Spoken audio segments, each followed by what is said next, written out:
حضرت فضیل بن ایاز بہت بڑے بزرگ گزرے. جوانی کا زمانہ تھا تو ایک خاتون سے آشنائی ہو گئی، محبت کا ربط قائم ہو گیا. تو ظاہرہ جوانی مستانی ہوتی ہے اور جنون کا ایک شعبہ کہا گیا ہے جوانی کو، اور پھر دل میں اس طرح کے رجحان پیدا ہو جائیں تو پھر وہ جنون کئی گنا بڑھ جاتا ہے. تو اس کے ساتھ وقت طے کیا اور اس کے ملنے کے لیے بے تابی کے ساتھ ان گھڑیوں کا، ان لمحوں کا انتظار کرنے لگے. خیر جب وہ وقت آیا تو اس کے گھر کی طرف چلے اور اس کے گھر کی دیوار پھلانگنے لگے تھے کہ ساتھ والے مکان سے کسی قاری قرآن کی تلاوت کی آواز کانوں میں پڑی. اور وہ پڑھ کیا رہا تھا، الم یان للذین آمنوا ان تخشع قلوبهم لذکر اللہ وما نزل من الحق. کیا اہل ایمان پہ وہ وقت نہیں آیا کہ ان کے دل اللہ کے ذکر اور اللہ کی یاد، اس کی محبت میں تڑپ اٹھیں اور وہ خوف خدا میں مبتلا ہو، اور جو نازل ہوا قرآن، اس قرآن کی محبت میں اس کے دل میں خشیت پیدا ہو. بس یہ کانوں میں پڑنے کی دیر تھی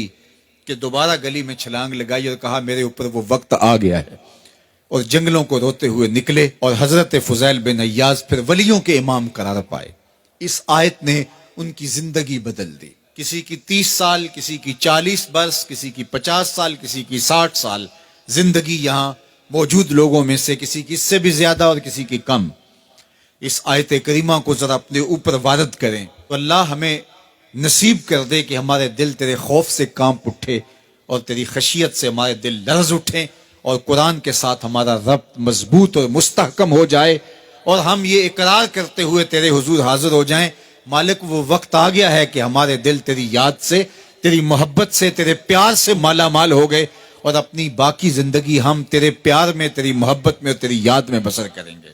حدیث پاک میں آتا ہے کہ اگر کوئی شخص اللہ کے خوف سے رویا اور اللہ کے خوف سے رونے کی وجہ سے اس کی پلکوں کے بالوں میں سے ایک بال کی جڑ گیلی ہو گئی تو قیامت کے دن وہ بال کھڑا ہو جائے گا، اللہ یا تو مجھے نکال لے یا اسے جنت عطا فرما دے. تو اللہ جل شانہ اس بال کو تو آنکھ سے نہیں نوچے گا، بلکہ اس شخص کو اللہ جنت عطا فرما دے گا. اللہ اکبر.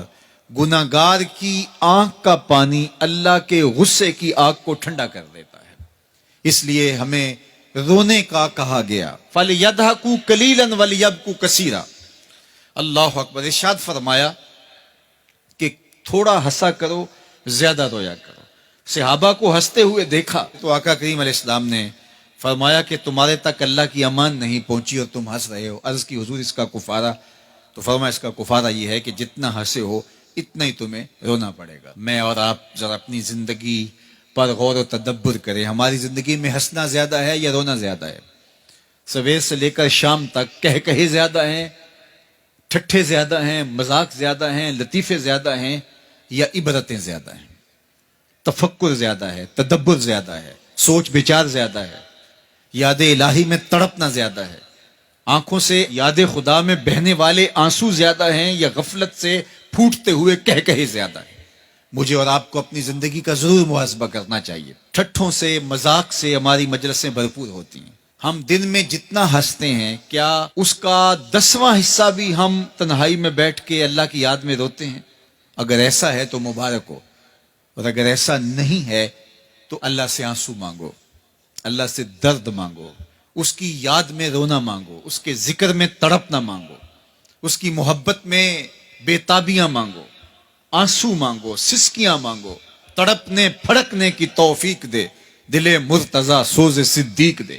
اس کے حضور عرض کرو کہ مالک ہمیں تڑپ دے، ہمیں سوز و گداز دے، ہمیں کیف و سرور کی دنیا نصیب فرما دے، ہماری آنکھوں کو آنسوؤں کا جمال عطا کر دے. اور اگر ہماری آنکھوں میں آنسو نہیں ہیں، ہمارے پاس کہے ہیں، کہتے ہیں جو ہنستا ہوا گناہ کرے گا وہ روتا ہوا جہنم میں جائے گا، اور جس نے یہاں دکھ سہے، تکلیفیں سہی، آلام سہے، اس کے بدلے میں اللہ تعالیٰ اس کو وہاں راحتیں عطا فرمائے گا. فرمایا کہ مومن کے پاؤں میں کانٹا بھی چبھے تو اللہ جل شانہ اس کا صلہ بھی اس کو قیامت کے دن عطا فرمائے گا.